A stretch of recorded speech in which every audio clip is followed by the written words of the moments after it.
जरा सोचिए, एक स्कूल में दो स्टूडेंट्स हैं। एक के पास सारे रिसोर्सेस हैं, जैसे कि नए बुक्स, पर्सनल ट्यूटर और टाइम, और वहीं दूसरे के पास सिर्फ एक पुरानी नोटबुक है और कुछ सपने हैं। जब एग्जाम्स का रिजल्ट आता है, दोनों के मार्क्स अलग अलग होते हैं, पर लोग सिर्फ एक को ही ब्रिलियंट कहते हैं। क्या ये सही है? क्या दोनों को शुरू में एक जैसा मौका दिया गया था? नहीं ना। ये कहानी सिर्फ एक स्कूल की नहीं है, बल्कि पूरे समाज की है, जहां बराबरी और न्याय की कमी है। और इसी एक शब्द का मतलब समझना बहुत जरूरी है। मैं बात कर रहा हूं जस्टिस की। नमस्कार दोस्तों, welcome to our series preamble made easy के डे 5 में। इस वीडियो में हम लोग डिस्कस करेंगे प्रियम्बल में लिखे हुए जस्टिस वर्ड के बारे में।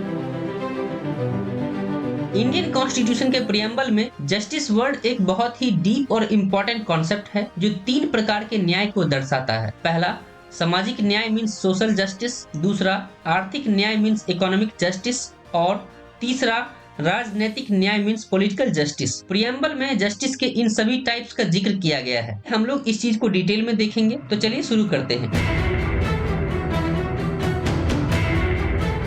जरा सोचिए, अगर आप एक रेस में भाग रहे हो, लेकिन कुछ लोगों के रास्ते में रुकावटें हैं और कुछ के रास्ते बिल्कुल साफ हैं। क्या ये रेस फेयर होगी? इसी अनफेयर रेस को खत्म करने के लिए एक कॉन्सेप्ट आया, सोशल जस्टिस। सोशल जस्टिस का मतलब है सभी नागरिकों के साथ समान व्यवहार हो, बिना किसी भेदभाव के। ये इंश्योर करता है कि किसी भी कास्ट, रिलीजन, सेक्स या इकोनॉमिक स्टेटस की वजह से किसी के साथ भेदभाव ना हो। इसका ऑब्जेक्टिव है हर व्यक्ति को बराबरी का मौका मिले और पिछड़े हुए वर्गों जैसे कि एससीज, एसटीज, ओबीसीज एंड वुमन की स्थिति को सुधारा जा सके। एक छोटी सी कहानी से समझते हैं। राजू एक गरीब फैमिली से बिलोंग करता है और गांव के एक गवर्नमेंट स्कूल में पढ़ता है। उसके स्कूल में पढ़ाई के लिए बेसिक फैसिलिटीज भी नहीं है, ना ही उसके पेरेंट्स उसके लिए ट्यूशन अफोर्ड कर सकते हैं। वहीं रवि एक अमीर फैमिली से है और उसका स्कूल एयर कंडीशनड है और वो टॉप क्लास फैसिलिटीज एंजॉय करता है। सोशल जस्टिस के बिना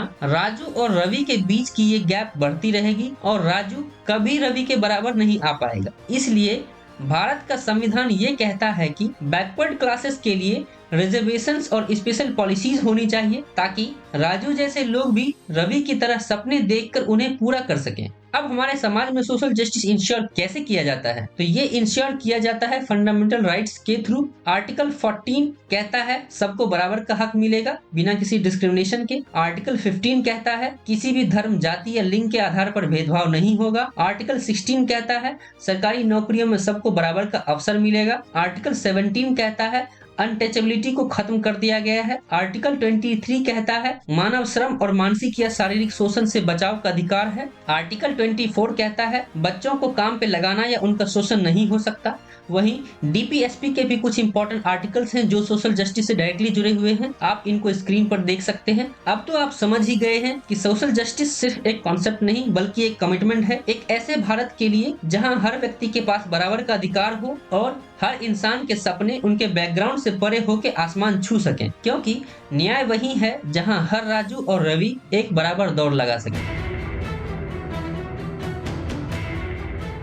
जरा सोचिए, एक गांव में एक तरफ रमेश है जो इतना गरीब है कि उसके पास एक वक्त का खाना भी मुश्किल से मिलता है, और दूसरी तरफ मोहन है जो इतना अमीर है कि उसके पास 10 गाड़ियां और अलग अलग शहरों में बंगले हैं। क्या ये बराबरी का समाज हो सकता है? इसी इम्बैलेंस को ठीक करने के लिए आता है एक concept, economic justice. Economic justice का मतलब है कि सबको अपने इकोनॉमिक कंडीशंस के बावजूद बराबरी के मौके मिलने चाहिए। इसका मकसद है वेल्थ और इनकम की असमानता को कम करना, ताकि छोटे किसान और गरीब लोग भी अपने जीवन को सुधार सकें। इसको एक एग्जाम्पल से समझते हैं। मनोज एक छोटे गांव का किसान था जो अपनी छोटी सी जमीन पर खेती करके परिवार का गुजारा करता था, लेकिन बड़ी समस्या ये थी कि उसके पास नए टूल्स और बेहतर सीड्स के लिए पैसे नहीं थे, जिसकी वजह से उसकी फसल काफी कम होती थी। वहीं बड़े जमींदार नई टेक्निक्स और मशीन्स का यूज करके ज्यादा फसल उगाते थे और अपना मुनाफा बढ़ाते थे। फिर एक दिन गवर्नमेंट ने एक स्कीम शुरू की, सब्सिडाइज्ड लोन्स फॉर फार्मर्स। इस स्कीम के तहत छोटे किसान मनोज जैसे लोगों को सस्ते दर पर लोन दिया गया, ताकि वो नए टूल्स और टेक्निक्स खरीद सके।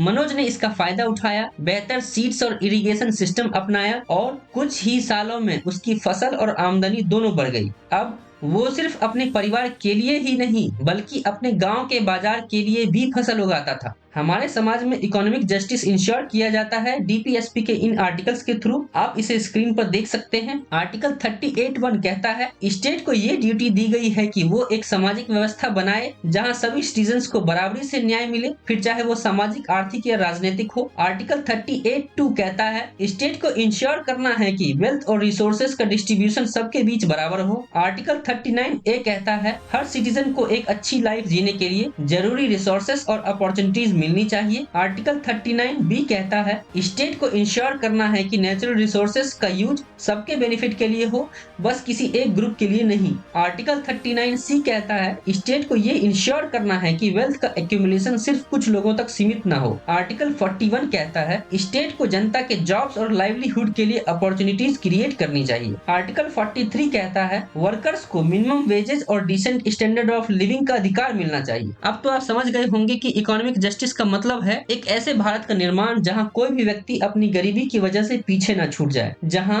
हर मनोज और उसके परिवार को रमेश के बराबर जीने का हक और सुविधा मिले। न्याय तभी सार्थक होगा जब हर इंसान को अपनी जिंदगी सुधारने के लिए बराबरी का मौका मिलेगा।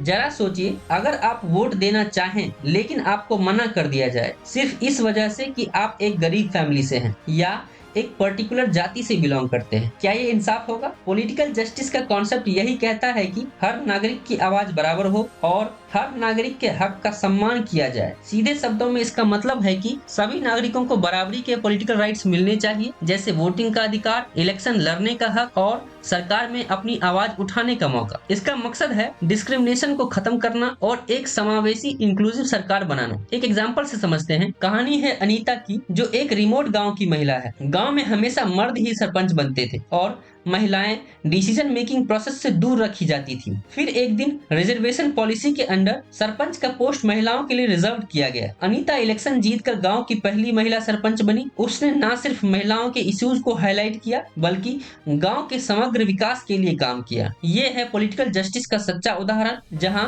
हर व्यक्ति को पॉलिटिकल सिस्टम में अपने हक का सही यूज करने का मौका मिलता है। पॉलिटिकल जस्टिस इंश्योर किया जाता है इन प्रोविजंस के थ्रू।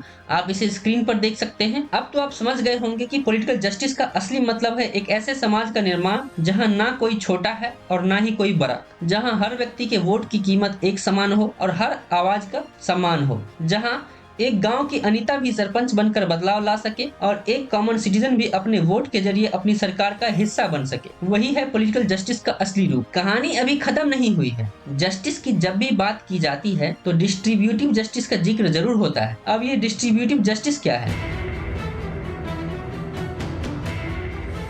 सही मायने में देखा जाए तो ये सोशल जस्टिस और इकोनॉमिक जस्टिस का एक संगम है। इसका मतलब है सोशल और इकोनॉमिक जस्टिस का वो संगम जिसमें समाज के हर व्यक्ति को उसकी जरूरत और योग्यता के आधार पर सुविधाएं दी जाती हैं। ये फोकस करता है रिसोर्सेज के फेयर डिस्ट्रीब्यूशन पर, जहां किसी भी व्यक्ति या किसी भी ग्रुप के साथ भेदभाव न हो। सोचिए, एक शहर में दो बस्तियां हैं। एक तरफ है ग्रीनफील्ड कॉलोनी, जहां हर घर के पास साफ पानी, बिजली और पक्की सड़कें हैं। दूसरी तरफ है कच्ची बस्ती, जहां लोग खुले में रहते हैं और उनके पास बेसिक अम्यूनिटीज तक नहीं है। डिस्ट्रीब्यूटिव जस्टिस यहाँ तब होगा जब गवर्नमेंट दोनों बस्तियों के बीच का गैप रिड्यूस करेगी और कच्ची बस्ती के लोगों को पानी, बिजली और हेल्थ फैसिलिटीज जैसे बेसिक फैसिलिटीज प्रोवाइड करवाएगी। डिस्ट्रीब्यूटिव जस्टिस इंश्योर किया जाता है इन आर्टिकल्स के थ्रू। आप इसे स्क्रीन पर देख सकते हैं। उम्मीद करता हूं आप समझ गए होंगे कि डिस्ट्रीब्यूटिव जस्टिस का असली अर्थ है एक ऐसे समाज का निर्माण जहां ना सिर्फ गरीब और मार्जिनलाइज्ड लोगों को उनका हक मिले बल्कि